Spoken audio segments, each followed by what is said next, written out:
Believe it or not, homeschool moms make mistakes, and I am not immune to that at all. I certainly have some regrets, and we're going to chat about them. Hello and welcome. I am Christine, a homeschooling mom of 3 kids. They are 10, 8, and 6, and I'm a second-generation homeschooler. So I have been in the homeschool world for a very long time, and I love chatting about it. Please consider subscribing if you want to see more content from me. I have lots of videos you can already go and take a look at.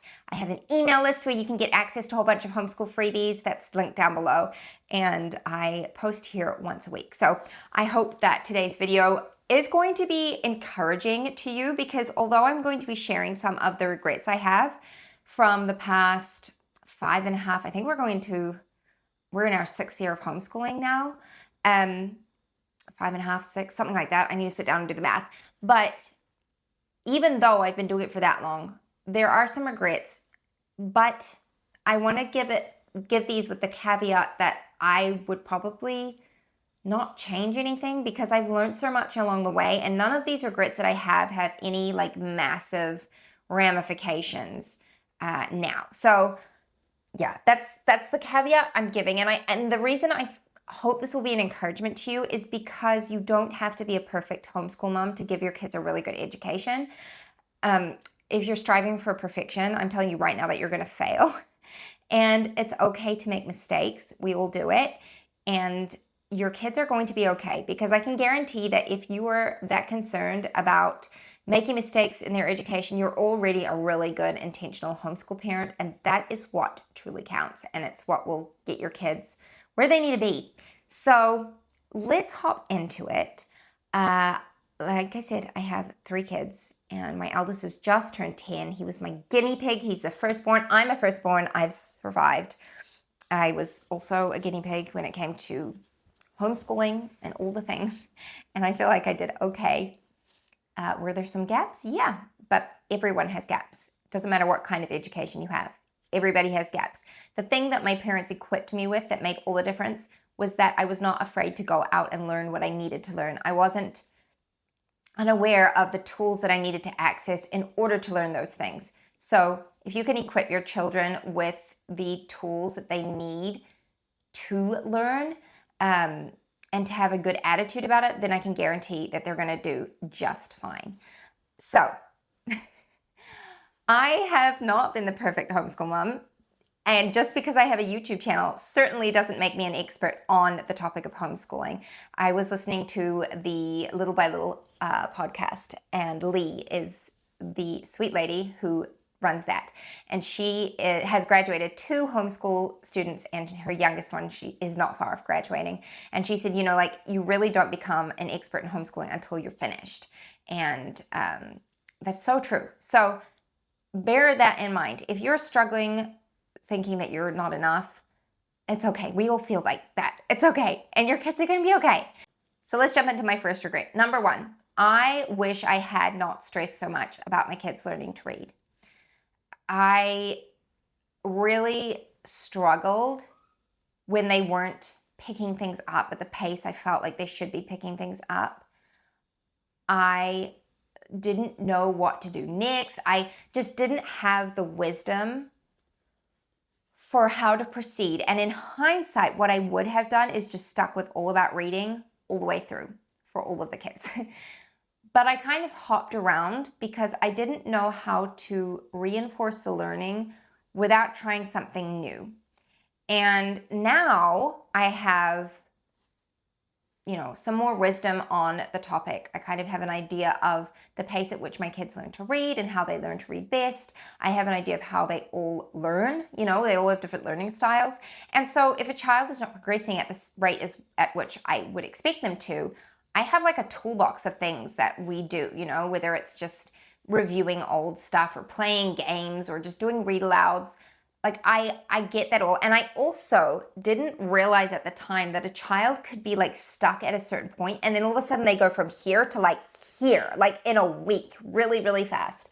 And so this whole concept of like needing to catch them up doesn't really exist in that space, because their brain just catches up when it needs to. But when you're new on the scene and you've never taught anybody how to read before, it's really hard to be confident in that. And I also think that online, especially, we tend to hear the success stories and we hear the real struggle stories, but we don't hear the middle of the road stories nearly as much because they're not as exciting, let's be honest. And so when you see a mom who has like, my 5-year-old is reading chapter books, you're like, right, well, what am I doing wrong? And you hear those stories quite a lot. And I understand, like, it's wonderful to celebrate the achievements of your child. And I'm not saying that anybody shouldn't do that. But when your child is not progressing at that pace, you're like, what am I doing wrong? Do we need to change programs? Like, they're not retaining their letter sounds, or they can't blend the letters together. I wish I had realized just how developmental that is and how little my pushing and pushing and pushing was going to change it. So I still think that it's really great in those beginning years, like preschool and kindergarten. I still think that's like the sweetest time to start homeschooling because you can make a whole bunch of mistakes and your kids can be just okay, just fine. You can figure it out together. But if I had advice for like new homeschool moms, especially teaching their kids how to read, it would be that it's all about exposure in like the preschool years and even kindergarten. And in my experience, my kids really haven't clicked with reading until closer to age 8, going into age 9. And that is going to be different for every child. I will say that. But if you have a child who just isn't there yet, who certainly isn't interested in chapter books, then don't panic, because my experience has been that it's not too late. My son was not interested in reading at all until like a year and a half ago, and now he reads voraciously, like a lot.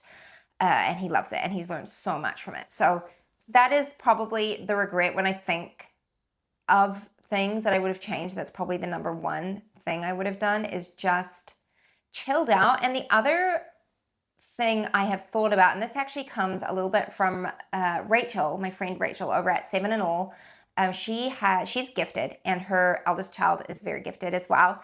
And she talks about, with gifted children, not necessarily going up levels, but like deepening and widening out. So going more broadly on subjects.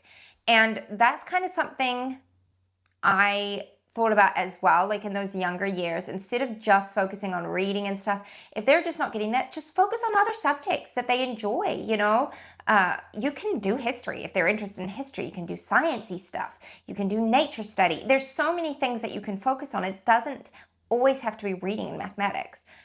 So that's something else I would recommend. Like if you have a child who's just not interested in that, do other stuff. Because I do think there is value in creating like routine and consistency in those early years, so children start to understand that this is what we do each day, but it doesn't always have to be reading and math. So that is my first regret. I don't have a lot, but there are 2 or 3. The second one for me would be not trusting my instincts enough and not following my natural preferences, I guess, would be a good way of putting it. And that's mostly in regard to like routine, planning, also having a very slow lifestyle where we're mostly at home and go out occasionally instead of flip the other way around.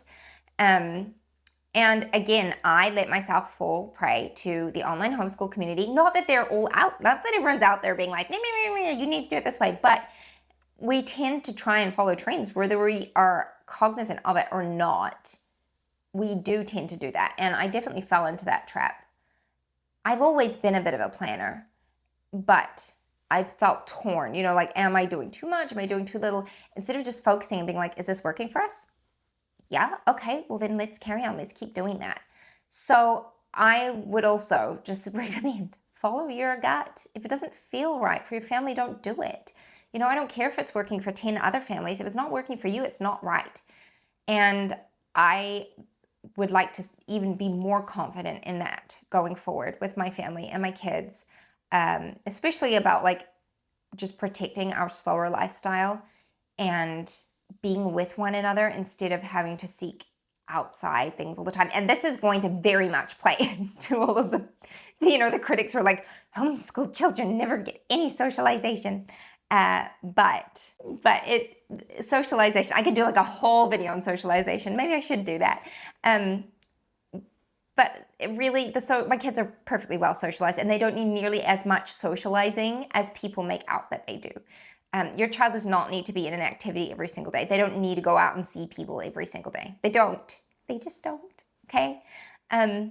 So that's not how socialization skills are developed. So again, I probably need to sit down and do a whole video on this because it's been something I've always known, but it's like I've really been unraveling it lately, and I'm like, this plays into so much of everything that society does now. So yeah, that's my second one, would just be that I wished I trusted my gut a bit more and just did what I knew was right for our family. And then my final regret, and this is kind of, it's hard because all of these things are not things that were done with any like ill intention or anything like that. So it seems almost silly to say them, but I wish I had a different mindset as far as like our homeschool budget, because I've always been somebody who tries to buy things for cheaper wherever I can.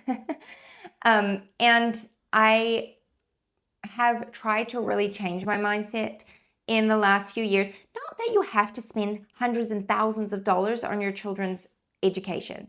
You don't have to do that. You can homeschool very cheaply. And for a lot of homeschoolers, I'm not going to say most, but for a lot of homeschoolers, there is no choice but to homeschool on a very strict budget.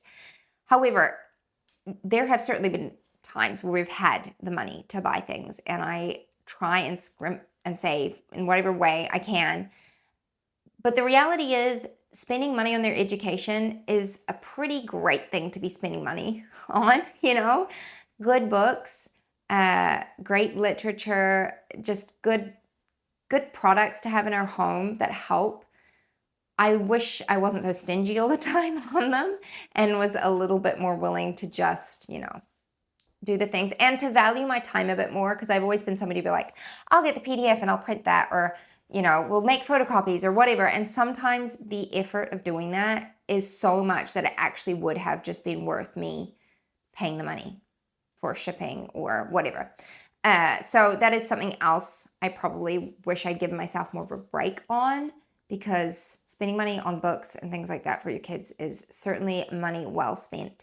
In fact, I think I've mentioned this before, but we have our annual girls trip. My mom and my sisters will go away every year together.